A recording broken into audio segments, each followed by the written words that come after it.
Saludos, bienvenidos a compartir con nosotros el contenido informativo que como siempre tenemos para todos ustedes. Vamos a ver qué nos cuenta nuestra compañera de programa Elimar García. Saludos, Elimar. Muchísimas gracias por una semana más permitirnos llevarles el contenido de Influyentes con Elimar García y sin dudas los invitados que creemos pueden aportarle no solo a ustedes sino a nosotros que encabezamos las conversaciones.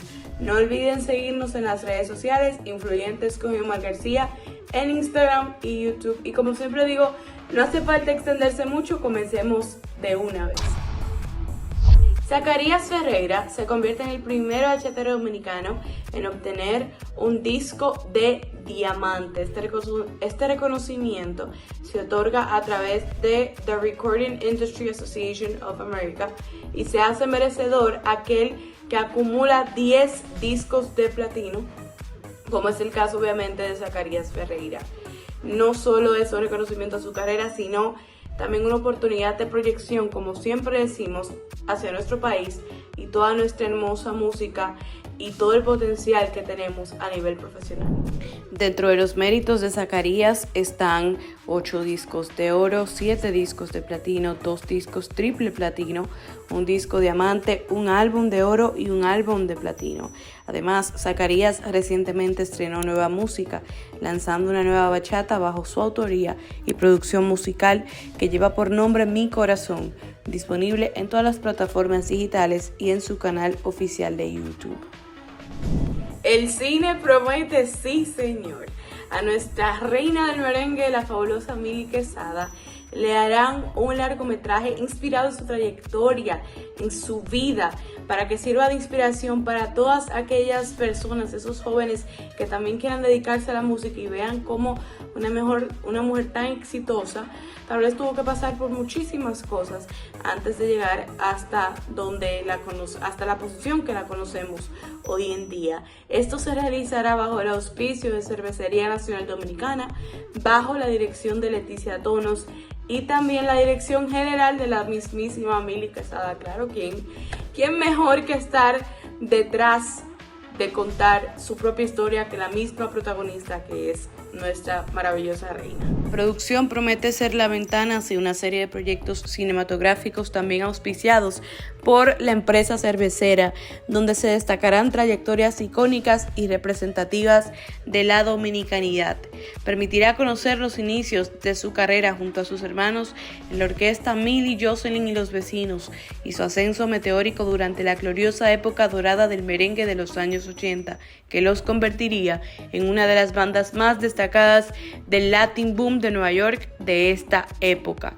La película será protagonizada por Sandy Hernández, actriz dominicana radicada en Los Ángeles que recientemente interpretó a Minerva Mirabal en la serie El Grito de las Mariposas, una producción de Disney para la plataforma Star Plus, y por Juan Carlos Pichardo, polifacético humorista, imitador y actor, quien encarnará al ahora fallecido esposo de Mili, Rafael Vázquez.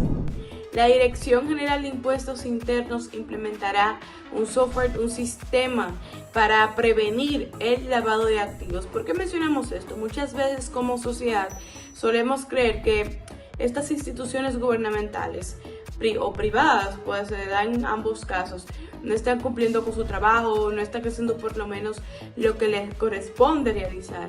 Y cuando vemos este tipo de noticias es por lo menos una vocecita de esperanza que nos dice que no todo está perdido, que están comprometidos con la calidad y que se haga justicia en dado caso de que alguien quiera vulnerar cualquier ley que se haya impuesto previamente. Explican que a raíz de esto han logrado así que las supervisiones tengan un alcance puntual abarcando principalmente a las entidades de mayores riesgos. Así explicaron tras el Día Nacional de la Prevención del Lavado de Activos el pasado 29 de octubre. Señalan que como resultado de las referidas supervisiones se han iniciado procedimientos administrativos sancionadores en contra de aquellos sujetos obligados que no están cumpliendo con las disposiciones relativas a la prevención del lavado de activos, definiendo en 4 multas definitivas, las cuales se encuentran publicadas en la página web de la DGII. Al menos por los comentarios esto ha sido todo, pero sigan muy pendientes e influyentes con Gilmar García con nuestra conversación semanal. Gracias, Elimar, por tu reportaje, muy interesante como siempre. Señores, República Dominicana debe sentirse orgullosa, bien, los que vivimos acá, porque nuestro país sigue siendo destino importante de turismo, de inversiones extranjeras, de acuerdos importantes. Para el desarrollo debemos de tratar de hacer un esfuerzo de mejorar el sistema de distribución de esas riquezas. Pero hay que destacar que ya, por ejemplo, tenemos vuelos internos para llegar hasta Pedernales, al aeropuerto de Cabo Rojo, desde el aeropuerto internacional de Ligüero, Joaquín Balaguer. Es una buena conexión para quienes quieran conocer con poco tiempo, llegar hasta Pedernales, conocer los diferentes destinos que en Pedernales tienen las playas, que tienen el hoyo del Pelempito y otras cosas del atractivo de esa zona, su gente que es tan amable y tan atenta. Eso es importante. Recién también estuvo en República Dominicana, en Puerto Plata, uno de los cruceros más grandes del mundo. Casi 6,000 turistas estuvieron en Puerto Plata, se desmontaron, adquirieron bienes y servicios, hicieron tours, usaron taxis. Fueron actividades que produjeron una dinámica económica importante en esa zona de Puerto Plata, que ha sido el primer polo turístico de República Dominicana. También vimos que el ministro de Turismo, David Collado, anunció recientemente el remozamiento, acondicionamiento de playas en Macao, en San Pedro, en La Romana, en la propia Puerto Plata. Muy importante que esos elementos, componentes del turismo en República Dominicana, se preserven. Bueno, luego de estos comentarios, vamos a una pausa y retornamos con nuestra entrevista, como siempre, muy importante e interesante para todos ustedes.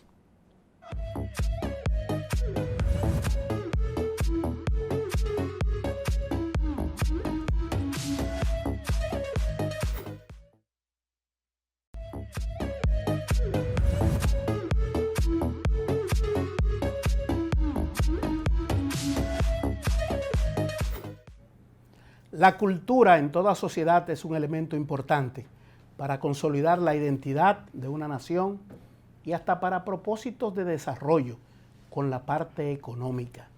La comunicación, con las nuevas herramientas de comunicación de masa, ha servido para proyectar esas cosas.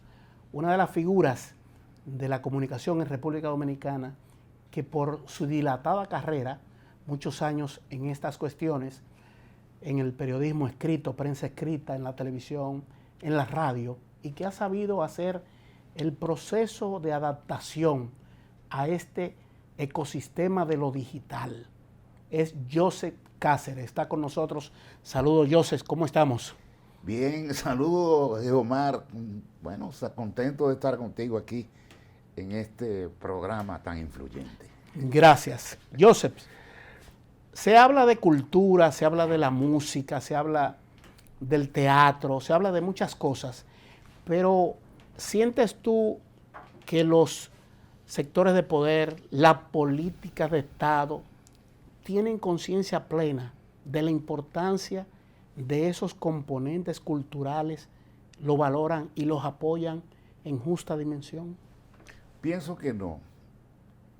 Conciencia deben tener, porque fíjate que para la campaña pues juntan muchos artistas, la parte cultural siempre forman un movimiento de apoyo a candidatos y se hacen actividades que tienen que ver con el arte y la cultura, y es señal de que ciertamente tienen conciencia del poder de la cultura, pero lamentablemente vemos como en ese aspecto no tenemos las respuestas ni los planes también que se deben implementar para fomentar la cultura, para darle apoyo también a esas expresiones tan necesarias y auténticas. Ahora se habla mucho de un concepto dentro de la economía naranja, que es en el Producto Interno Bruto de nuestro país, de cualquier estado, cualquier territorio, esos elementos, qué significan y entonces por qué, si tienen tanto impacto. Por ejemplo, cuando un artista dominicano le dan una premiación Grammy, Billboard y dicen From Dominican Republic, desde República Dominicana, ahí hay una promoción que pudiera, ¿cómo uno calcularlo? ¿Cuánto significa esto? ¿Y por qué entonces no se toma en el inventario de todos esos elementos que componen nuestra identidad, el talento en lo deportivo, en lo cultural, en lo más amplio? ¿Por qué no se tiene esa conciencia?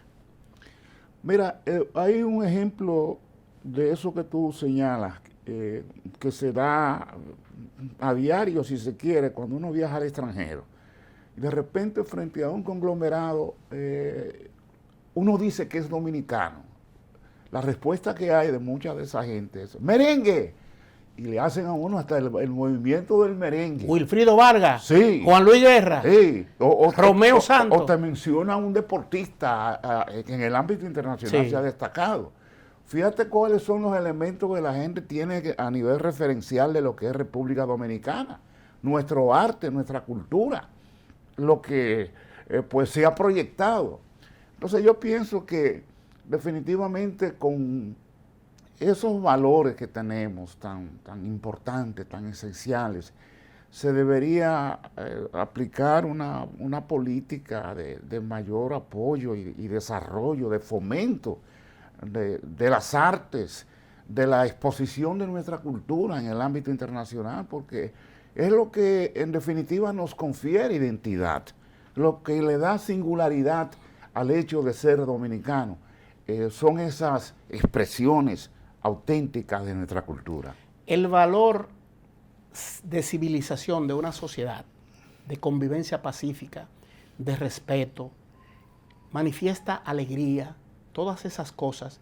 ¿Qué sería de la sociedad, de la humanidad, sin esos elementos que lo que procuran es la alegría, el teatro, el cine, la televisión, la música, el canto, la poesía, todas esas cosas? La gente hasta de común a veces lo disfruta, pero no lo valoran. Ven a un artista dominicano por ahí y lo notan a veces cuando está muriéndose por ahí con una situación de precariedad extrema. ¿Qué te parece eso?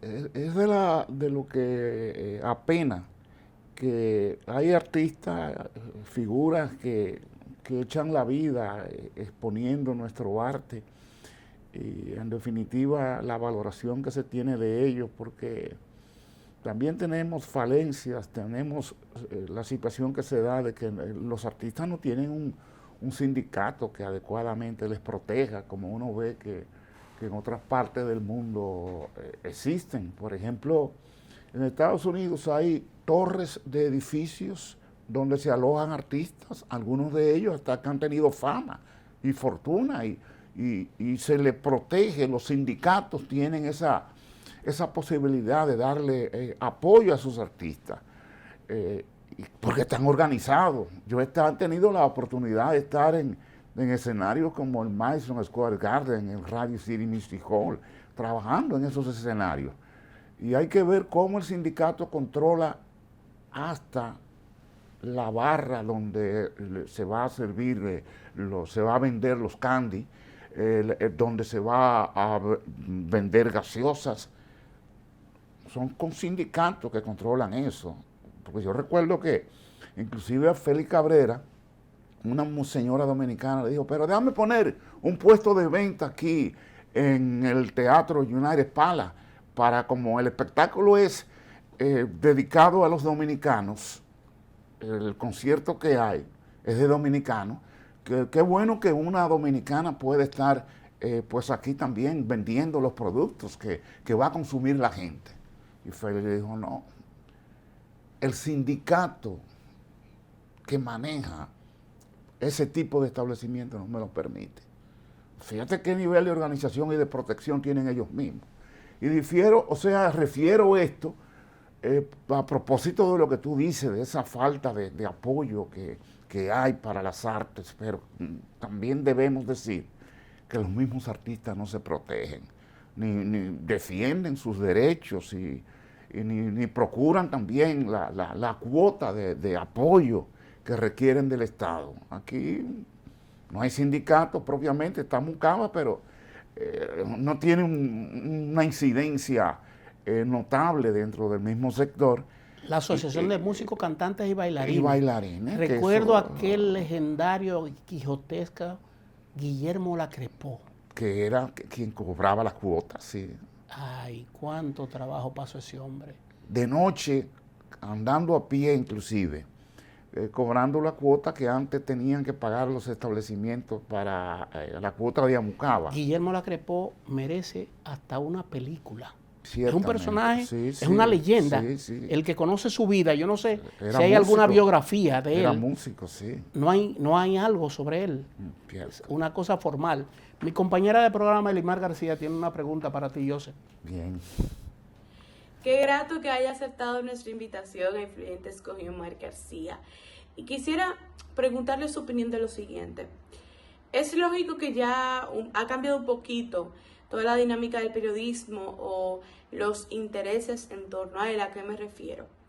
Las nuevas generaciones, me incluyo, pues tal vez no crean muy necesario el asunto de si van a escribir acerca de una obra teatral, sentarse a verla para luego escribir el artículo con propiedad, luego de analizarla, si van a escribir un libro, en realidad leerlo a profundidad, como tal vez lo hacían los periodistas más de su generación y demás.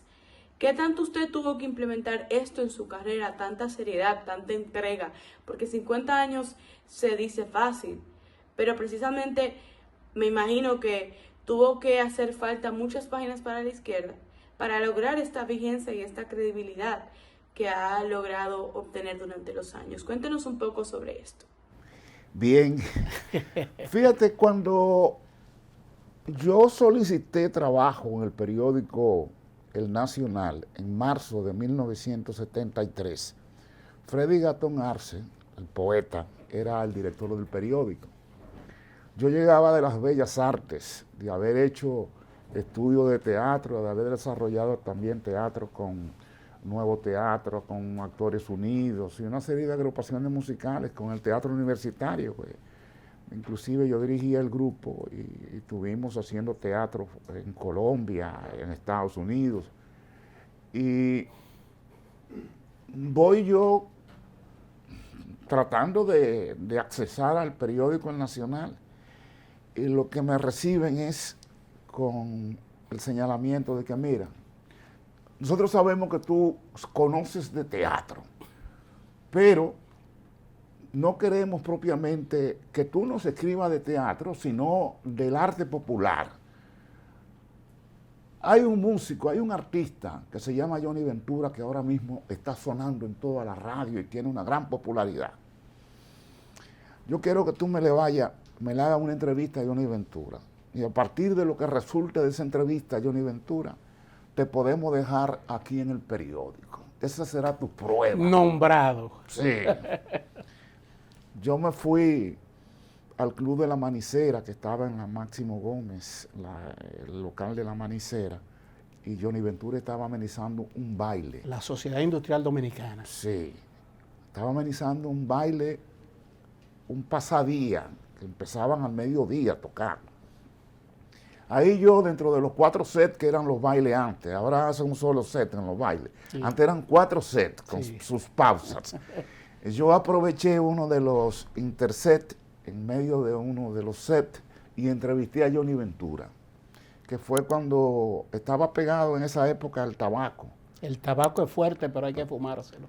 Y Johnny Ventura me dio el detalle de que él había tomado esa expresión de un discurso de Peña Gómez en la época encendida de aquellos 12 años del doctor Balaguer, esa época fogosa.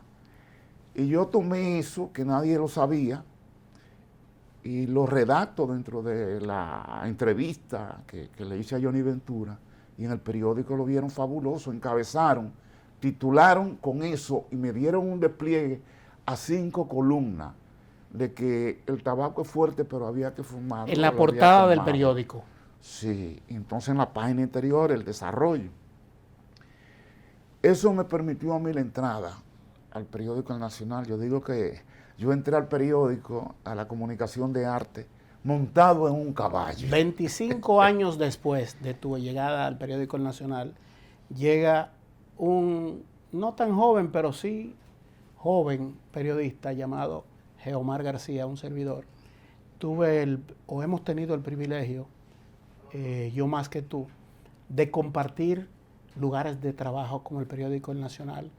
Dirigiste una de las revistas de arte más influyentes de República Dominicana, Galería. ¿Cuántas cosas vividas allí? ¿Cuánta proyección para gente? ¿Cuántos artistas proyectaste, ayudaste, les diste soporte, esas entrevistas, todas esas cosas? Pero has hecho de ese periodismo, digamos, análogo, que tomábamos una maquinilla, una Olivetti, para escribir, con un rolo que había que darle sí, para girarlo, y vivimos y pasamos a la computadora. Cierto. Tú también, tú más que muchos periodistas, cuando no se conocía mucho de este ambiente digital, creaste una página, un blog, una página web, y has estado en permanencia y manteniéndote. ¿Cómo se logran esas cosas? Quiero que me respondas sobre esa permanencia y esa dedicación, luego de que hagamos una pausa para cumplir con nuestros patrocinadores. ¿Tú sabes de eso? Claro. Vamos importante. A la pausa.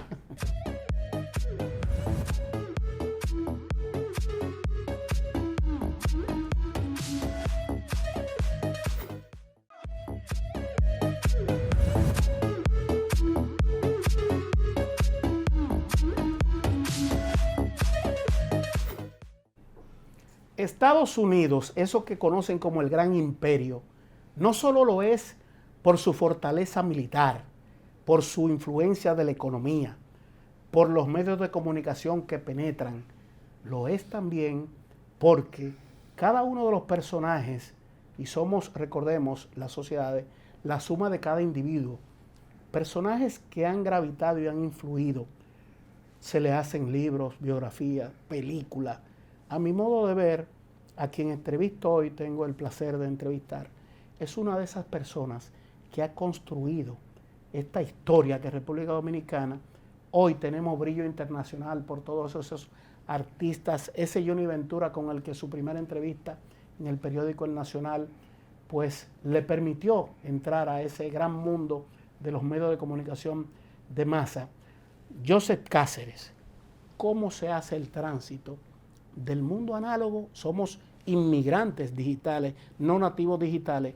¿Cómo has permanecido todo este tiempo, 5 décadas en el periodismo y vigente? ¿Cómo se hace esto? Sí, ese tránsito de esa época del análogo a lo digital, a mí me resultó fácil por el hecho de que ya yo tenía la experiencia de ir adaptándome a las tendencias nuevas, porque estando yo en el periodismo se inventaron el fax, que cuando yo viajaba era por fax que uno mandaba las notas para acá, para el periódico, lo recibían en el fax, y ahí uno pues tenía la posibilidad de mantener la actualización, porque cuando eso no existía, uno tenía que viajar, por ejemplo, a Nueva York a cubrir un evento, y hasta que uno no regresara, no había fotografía, no había tampoco el texto. Uno tenía que redactar lo que había cubierto en un viaje, porque no existía la tecnología del teléfono celular, no existía el fax, no existían pues esos pues recursos que la tecnología nos ha dado.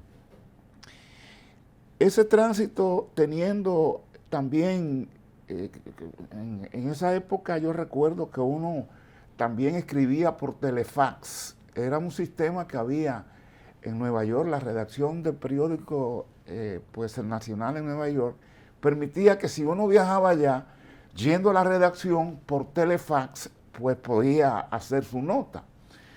Todo ese tránsito hasta que llega la época de la computadora, que tú recuerdas que Leonel Concha, que era uno de los correctores del periódico, genio. Sí, y escritor humorista. Sí. La vida en broma, su Sí. famosa columna. Juan Bosch decía que era el mejor cuentista de cuentos más cortos. Sí. Y lo llamaba, lo relajaba y le decía, tú no eres Leonel Concha, tú eres León Concha, cuando iba ya al periódico El Nacional. Sí. Pues tú sabes que cuando llega la computadora, aquellas computadoras que eran solamente para digitar, que no tenían los recursos de tú buscar, googlear ni nada El de eso. sistema WordPerfect. Sí, era lo que existía. Sí. Leonel Concha dijo que prefirió renunciar porque él no iba a trabajar ahí. Él estaba acostumbrado a su Olivetti y que él no iba con ese aparato Sí, a trabajar. sí, sí. Y renunció y se fue. Pero después cuando volvió, que se dio cuenta que podía borrar con una tecla sin estar con un bolígrafo, ay, pero esto sí es chulo. Como Volvió. corrector de estilo, le gustaba. Volvió. Se adaptó. Sí, a la tecnología. Y yo cuento esto hasta como anécdota para que vean cómo a veces los cambios producen situaciones que no son asimilables por algunas personas. Pero a mí me resultó eso, de que no, pues yo tengo que estar. Es más, yo fui de los primeros que tuvo un teléfono celular, de esos armatrotes que tú De los podías. grandotes, sí. Sí, darle. Tú le dabas. Eran con eso, Motorola. unos Motorola de los grandes. Tú llegaste a usar la máquina Tandy para transmitir datos. Sí, sí. Yo llegué a usarla sí, como sí, corresponsal. Sí. Hasta ese teléfono yo lo tenía y veían a uno como que uno estaba echando vainas. De que cuando uno sacaba un teléfono de eso, Porque no habría posible guardarlo. no había que guardarlo. De que mira para que lo vean que tiene un teléfono celular. Como casi nadie lo tenía, era 10 pesos el minuto. Sí. ¿Tú te acuerdas? Ay. Ya que Eso yo era tenía para uno. ricos. Sí. Y entonces di ese tránsito hacia la tecnología y lo propio hice con todo lo que llegó con la computadora, con los teléfonos celulares, que ahora ya, yo recuerdo que a mí me daban un magazine, yo hacía mi propia fotografía con una cámara fotográfica profesional. Sí.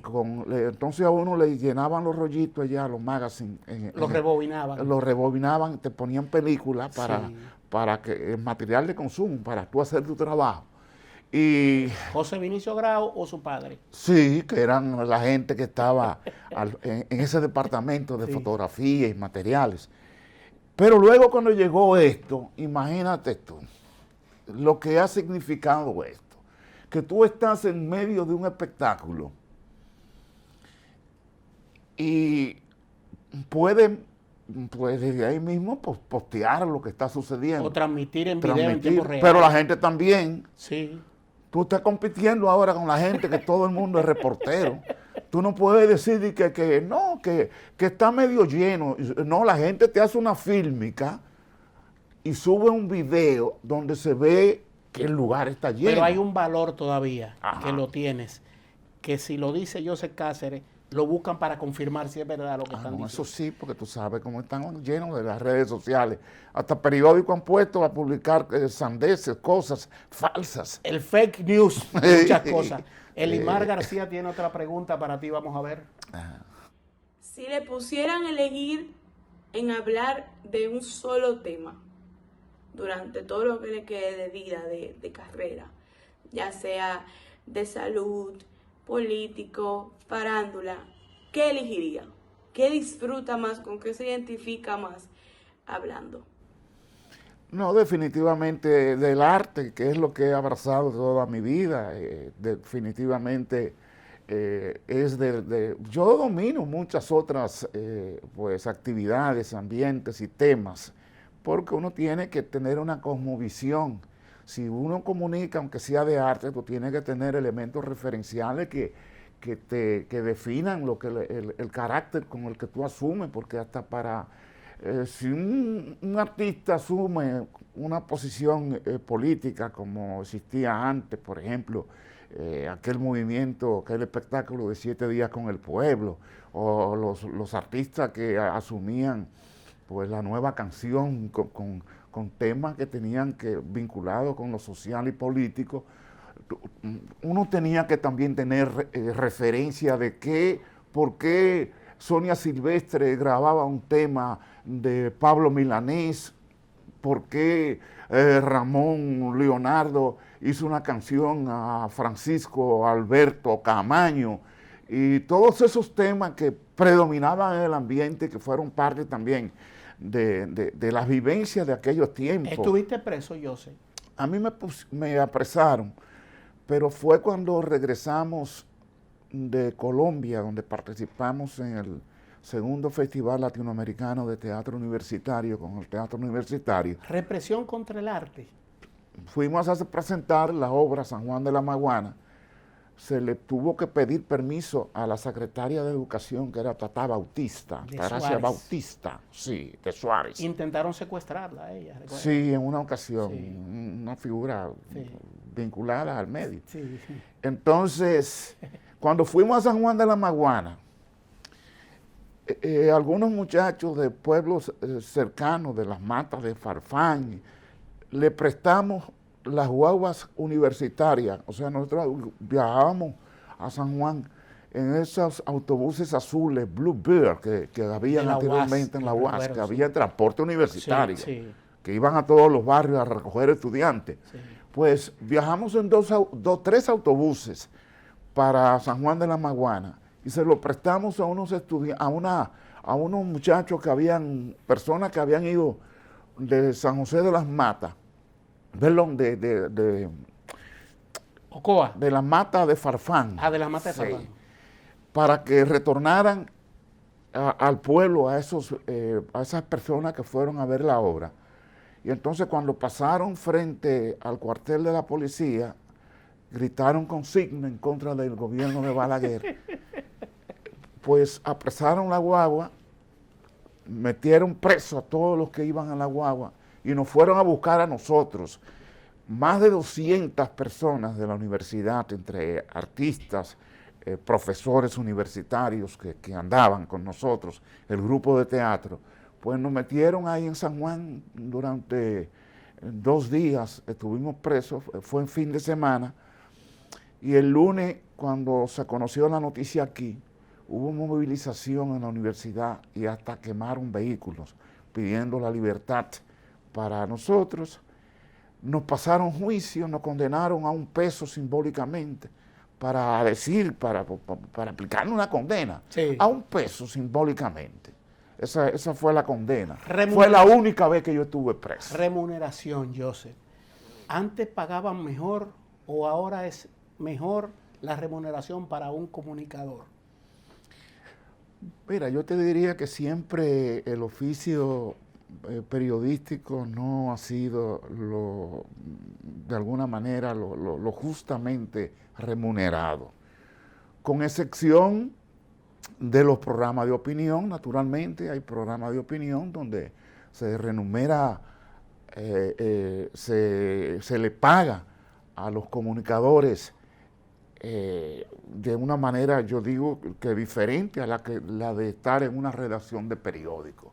El trabajo de redacción de periódico, de cubrir fuentes, el trabajo del periodismo escrito sigue siendo mal pagado. Hay un problema, observo yo, en la generación antes que la mía y la mía, que nos formaban en filosofía, historia, sociología, derecho, política internacional, todos esos campos de la humanística, pero no nos enseñaban a hacer negocio con lo que nosotros sabemos. Por ejemplo, poner un programa de radio, de televisión, o hacer una página web, un blog, para tú vender espacios para publicidad. Ciertamente hay deficiencia en ese sentido. Pero ya las nuevas generaciones lo tienen, ¿eh?